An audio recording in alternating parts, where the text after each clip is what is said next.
Sadhguru, I wanted to know that when we are silent, still we feel that mind chattery, which always bothers us, and our thought always shifts back to past and future imaginations, which will not be any of output. How to get rid of it? A whole lot of thought about this thoughtlessness. Thoughtlessness, no mind, these kinds of terms have been propagated all over the place, and these terms have been badly misunderstood and made into all kinds of things, and people are striving how to stop my mind. It took millions of years of evolution to get a mind of this kind of capability, isn't it? Millions of years of tremendous amount of nature's work that today you have a mind of this kind of scope. And now you want to stop it. Why is it that you want to stop it? If your mind was constantly producing absolute pleasantness for you, would you think how to stop this mind? Would you? No. It's producing a lot of unpleasantness. That's why you're thinking of how to stop the mind. This is the first thing, wherever you go in the world, this has gone so much into people's mind. If you tell them you meditate, they say, but Sadhguru, I'm not able to stop my mind. I said that will happen only after you stop your kidneys, liver, heart. You stop all these things, then the mind will also stop. Do you want it to stop? No. Then why do you want the mind to stop? Why do you have such a horrible prejudice against the mind? You don't mind if your heart is beating, you can meditate. You don't mind if your liver is working, you can meditate. Your kidneys are functioning, you can meditate. If your brain functions, you can't meditate, what is the problem? You seem to have something against intelligence, isn't it? This is the conspiracy of the stupid against human intelligence, that to meditate means your brain must be frozen. No. You don't have to freeze your brain. We were looking at this yesterday itself. We will initiate you into Shambhavi. It's a simple process. There are many ways to do it. This is one simple way. But it's a powerful process. If you sit here, you will see your body is here, your mind is somewhere, who you are is somewhere else. Once there is a space between you and the mind, then what the mind is not doing, what the mind is doing is not even an issue. It is like you're stuck in the traffic jam. You're struggling through the traffic. That's one experience.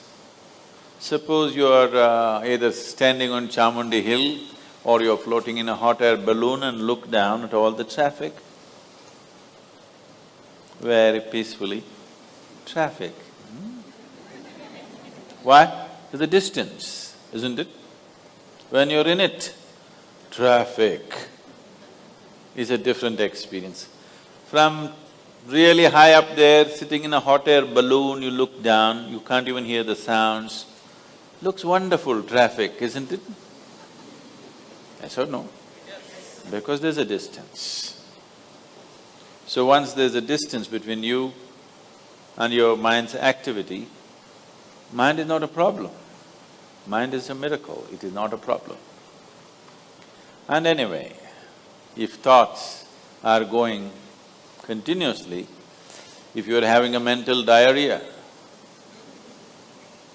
obviously you ate some bad food, isn't it? Yes. If you're having a physical diarrhea, you ate some bad food, isn't it? If you're having a mental diarrhea, you are obviously consumed something wrong. What this wrong thing could be is, the moment you identify yourself with something that you're not, then you're finished. Your mind is a continuous runs. There is no other way. Do what you want, try as hard as you want, it is not going to stop. If you do not identify yourself with anything that you are not. You know how to be with everything, you know how to use everything, but you're not identified with it, then you will see if you sit here, simply mind will be like this. If you want to use it, you can use it, otherwise it'll be like this. Right now your hands are like this, or you're holding it tied up because it'll go all over, is it? No. You can keep it like this. You can keep it like this, you can keep it like this. When you want to use it, you can use it. So it's a useful instrument. Suppose your hands become like this. You know, some people have become like this. Yes or no? If it becomes like this, you will become ridiculous, isn't it? If it happens to your mind, also you're equally ridiculous. It is just that you are living in the comfort that nobody else can see it. But people can see it. They watch you closely enough, they can see it, isn't it? And whether they can see it or not, that's not the point. The point is, the most important faculty of your life is out of control. Doesn't matter whether they can see it or not, that's not the issue. The issue is, the most important faculty in your life is out of control, doing its own rubbish all the time, not doing what you want it to do. So, if you have to be freed from this ailment, you should stop eating bad food. Wrong food or bad food means you are identifying yourself with things that you're not. If you sit here, if you're not identified with this and with this, then you will see everything is just fine.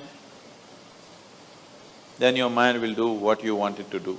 Otherwise, it will simply hang there, and that's how it should be. Mind should not be telling its own stories all the time. It should tell the story that you want it to tell, isn't it? Otherwise, it's quite a nuisance.